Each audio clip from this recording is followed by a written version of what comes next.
ایمانی قوت کے ساتھ کہتا ہوں کہ جب حافظ صاحب قبلہ بچوں کی تربیت کرتے ہوں گے، انہیں قرآن کا درس دیتے ہوں گے، ان کے اخلاق کو سنوارنے کی کوشش کرتے ہوں گے، تو ان کے والد گرامی اس کا مشاہدہ کرتے ہوں گے۔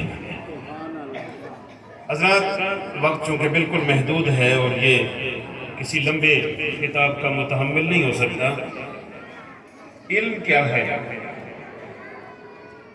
بنیادی طور پر العلم و ادراک الشیء بحقیقتہ ہی، علم کسی بھی شے کی حقیقت کے ادراک کو کہتے ہیں۔ اور میں یہ سمجھتا ہوں کہ یہ تو عمومی تعریف ہے علم کی لغوی۔ علم بنیادی طور پر اس بات کو پہچان لینے کا نام ہے کہ میں اپنے رب کا بندہ ہوں۔ سبحان اللہ۔ جب تک انسان یہاں تک نہیں پہنچتا، وہ دنیا کے کسی منصب پر فائز ہو جائے، کسی مرتبے پر چلا جائے، دولت کے انبار لگا لے، اقتدار کی ساری گتھیاں سلجھانے کی ترکیب اسے آتی ہو اور اختیارات کی ساری رسیاں اسی کے ہاتھ میں ہوں، اس کی کوئی حیثیت نہیں ہے۔ اپنی بات کے ابلاغ کے لیے میں یہ عرض کرنا چاہتا ہوں کہ یہ تعلق کہ میں اپنے رب کا بندہ ہوں، اس کا پہلا ذریعہ کتابی صورت میں وہ قرآن حکیم ہے۔ سبحان اللہ۔ قرآن حکیم ہمیں بتاتا ہے کہ ہم اللہ کے بندے ہیں، اور یاد رکھیں چونکہ یہ علمی مجلس ہے اور یہ بات نکتے کی ہے کہ جب اللہ نے قرآن اتارا، آپ سارے جانتے ہیں، بچپن سے ہم پڑھتے رہتے ہیں، میں نچلی سطح پہ آ کے بات کر رہا ہوں تاکہ بچے سمجھ لیں۔ آپ سارے پڑھتے ہیں کہ غار حرا کے خلوت قدے میں سرکار تشریف فرماتے تو جبریل امین حاضر ہوئے اور پہلی وحی نازل ہوئی۔ پہلی وحی نازل ہوئی تو یہ حکم نہیں آیا نماز پڑھو۔ نماز کتنی اہم ہے یاد رکھیے گا۔ آج کل لوگ کہتے تھے نمازاں نال کج نہیں ہونا، یہ یاد رکھیے گا۔ یتساءلون عن المجرمین قالوا لم نک من المصلین ولم نک نطعم المسکین وَكُنَّا نَخُوضُ مَعَ الْخَائِضِينَ۔ قرآن کہتا ہے کہ جنتی دوزخیوں سے پوچھیں گے کہ تم دوزخ میں کیوں داخل ہوئے، تو وہ آگے سے کہیں گے ہم نماز نہیں پڑھتے۔ قَالُوا لَمْ نَكُ مِنَ الْمُصَلِّينَ، ہم نماز نہیں پڑھتے تھے۔ وَلَمْ نَكُ نُطْعِمُ الْمِسْكِينَ، اور مسکین کو کھانا نہیں کھلاتے تھے۔ وَكُنَّا نَخُوضُ مَعَ الْخَائِضِينَ، اور فضول باتیں کرنے والوں کے ساتھ فضول باتیں کرتے رہتے تھے، ساری رات ٹک ٹاک۔ یہ ایک اشارہ تھا، لیکن اس کے باوجود پہلی وحی میں نماز کا حکم نہیں آیا، روزے کا حکم نہیں آیا، حج کا حکم نہیں آیا۔ سب سے پہلا کلام جو وحی کے ذریعے اپنے محبوب سے رب نے فرمایا وہ تھا اقرا بسم ربک الذی خلق۔ سبحان اللہ۔ پڑھیے اپنے رب کے نام سے جس نے پیدا فرمایا۔ سبحان اللہ۔ اب وہ تعلق ظاہر ہو گیا کہ بندے کا تعلق رب سے کیا ہے، اور یہ تعلق بتاتا کون ہے؟ قرآن۔ لیکن یہ یاد رکھیے اس ذریعے کو درمیان سے ہٹا نہیں دینا ہے۔ قرآن بتاتا ہے لیکن مصطفیٰ کے ذریعے بتاتا ہے، رحمت کونین کے وسیلے سے بتاتا ہے۔ تو حاضرین محترم، جب ہم غور کرتے ہیں تو ہمیں معلوم ہوتا ہے کہ انسان جس بھی بلندی پر ہو وہ بستی میں ہی ہے اس وقت تک جب تک اپنے اس تعلق کو نہیں سمجھتا۔ یہاں ایک مثال دینا چاہوں گا۔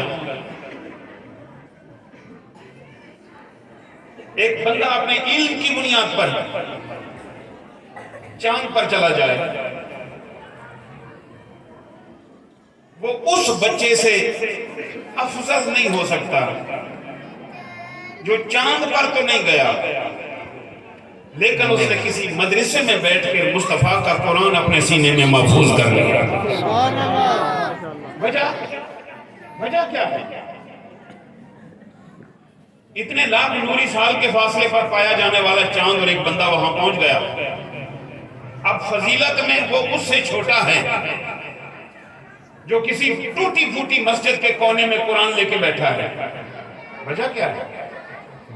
سرکار مدینہ جناب محمد مصطفیٰ صلی اللہ تعالیٰ علیہ وسلم نے جب فضیلتیں بانٹی، سرکار فرماتے ہیں نا انما انا قاسم واللہ یؤتی، بانٹنے والا میں ہوں، دینے والا خدا ہے۔ سبحان اللہ جب سرکار فضیلتیں بانٹ رہے تھے تو صبح قیامت تک کی ساری مخلوق ان کی نظروں کے سامنے تھی۔ سمندر کی تہ پر دوڑانے، جہازوں کو دوڑانے والے بھی ان کی نظر کے سامنے تھے، ہواؤں میں اڑانے والے بھی ان کی نظر میں تھے، زمین کی پسینہ چیر کے خزانے تلاش کرنے والے بھی ان کی نظر میں تھے، اور چاند کی بلندیوں کو تصویر کرنے والے بھی ان کی نظر میں موجود تھے، اور سورج کی توانائی کو قید کر دینے والے بھی ان کی نظر میں موجود تھے۔ لیکن رحمت کونین نے پوری انسانیت پر نظر ڈالنے کے بعد جب بہترین قرار دیا تو فرمایا خیرکم من تعلم القرآن وعلمہ، تم میں سے بہترین وہ ہے جو قرآن پڑھتا ہے اور قرآن پڑھاتا ہے۔ سبحان اللہ حضرات میں 5 منٹ دے سکتا ہوں؟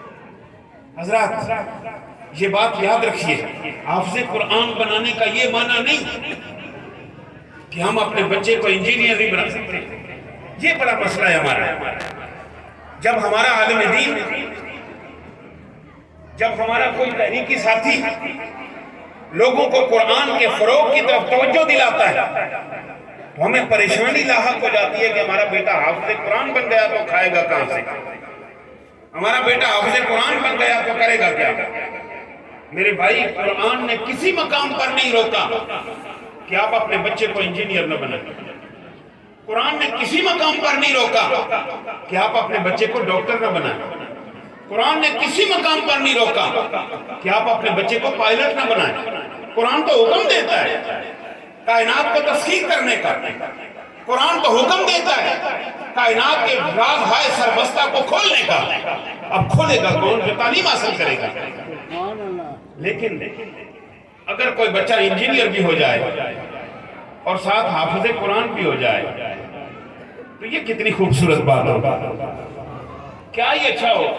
یہ جملہ شاید کسی موقع پہ آپ موجود تھے تو میں نے کہا تھا، پھر کہہ دیتا ہوں ان دوستوں کے سامنے کہ کیا ہی اچھا ہو کہ آپ کا بیٹا انجینئر بھی ہو اور حافظ قرآن بھی ہو، کیا ہی اچھا ہو کہ آپ کا بیٹا ڈاکٹر بھی ہو اور حافظ قرآن بھی ہو۔ اگر آپ کا بیٹا انجینئر بھی ہوگا اور حافظ قرآن بھی ہوگا تو دن کو سڑکوں کے اور پلوں کے نقشے بنائے گا، رات کو پل صراط پار کرنے کے طریقے سے۔ سبحان اللہ اگر آپ کا بیٹا ڈاکٹر بھی ہوگا اور حافظ قرآن بھی ہوگا تو دن کو وہ خلق خدا کی جسمانی بیماریوں کا علاج کرے گا اور رات کی آخری پہر اپنے آنسو بہا کر اپنی روحانی بیماریوں کا علاج کرے گا۔ سبحان اللہ تو کیا ہوگا کہ جب وہ ڈاکٹر بھی ہوگا اور حافظ قرآن بھی ہوگا تو اس کی دنیا بھی سنورے گی اور اس کا دین بھی سنورے گا، اس کی دنیا بھی سنورے گی اور اس کی آخرت بھی سنورے گی۔ میں مبارکباد پیش کرنا چاہتا ہوں حافظ آپ کو، آپ باعمل حافظ قرآن ہیں، باعمل عالم دین ہیں۔ اللہ نے آپ کے اندر وہ خصوصیات، تحریکی خصوصیات، انتظامی خصوصیات پیدا کر دی ہیں۔ یہ کام اتنا آسان نہیں ہے۔ رب کائنات آپ کے کام میں برکت عطا فرمائے۔ وہ بچہ سیرت النبی پہ تقریر کر رہا تھا تو مجھے اپنے بچپن کا دور یاد آ رہا تھا کہ جب مجھے اپنے استاد، آپ ہی کی طرح کے ایک استاد مجھے سیرت النبی کی تقریر یاد کروا کے گورنمنٹ ہائی سکول نارا سے گورنمنٹ ہائی سکول کونتریلا لے کے گئے تو میری نظروں کے سامنے وہ منظر آ رہا تھا، یہی چراغ جلیں گے تو روشنی ہوگی، یہ وقت ہوتا ہے بچے کی مثال اس ننھی منی کوپل کی ہے کہ آپ اسے دھاگا باندھ کے ادھر کر دیں تو وہ ادھر چلی جائے گی، ادھر کر دیں تو ادھر چلی جائے گی۔ آپ جو چاہیں بنائیں لیکن اپنے بچے کو اچھا مسلمان ضرور بنائیں، اور مسلمان وہ ہوگا جو خدا کا بندہ ہوگا اور مصطفیٰ کا غلام ہوگا۔